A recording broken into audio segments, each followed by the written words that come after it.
আপনারা দেখছেন press 24 channel. রাজপথে লড়াই সংগ্রামের গত 16 বছর ময়মনসিংহ বিএনপিকে যেই ব্যক্তি জীবিত রেখেছেন, যার প্রাণের স্পন্দনে আমরা রাজপথে লড়াই সংগ্রামে নেমেছি, সেই আবহাওয়া আতঙ্ক ময়মনসিংহ সদর 4 আসনে বিএনপির মনোনীত প্রার্থী দানেশ শীষ প্রতীকে নির্বাচনে লড়াই অব্যাহত রেখেছেন।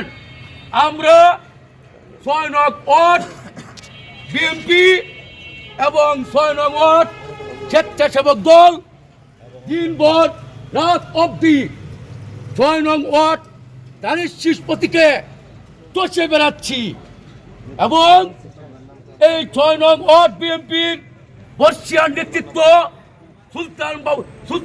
সুলতান ভাই এবং কিং নেতৃত্ব এবং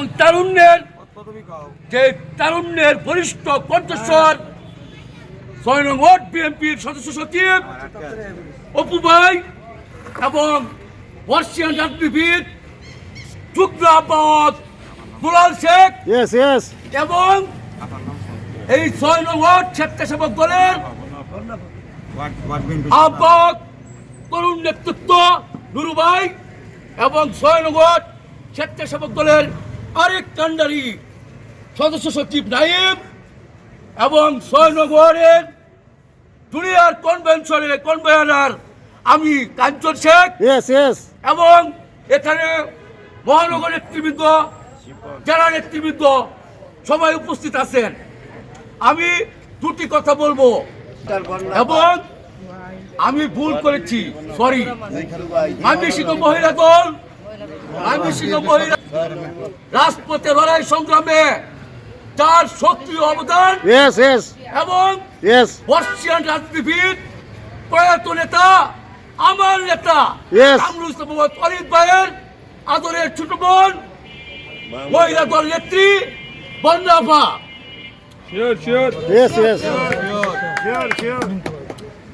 এই 6 নং ওয়ার্ড একটি ঐতিহ্যবাহী বিএনপির ঘাঁটি হিসেবে পরিচিত। সারা বাংলাদেশের মধ্যে গ্লোবাল আইডিয়া ময়মনসিংহ সদর এই 6 নং ওয়ার্ড একটি বিএনপির ঘাঁটি। এখানে দানেশ শীষের যে ভোটার আছেন তারা এভাবেই সচেতন। আমরা আশা রাখি যে এবার প্রমাণ করে দিতে চাই ময়মনসিংহের যতগুলো কেন্দ্র আছে সবচেয়ে বেশি কেন্দ্রে 6 নং ওয়ার্ডে দানেশ শীষ প্রতীকে বিপুল ভোটের মাধ্যমে আবহাওয়া বাতিলকে জয় করা হবে।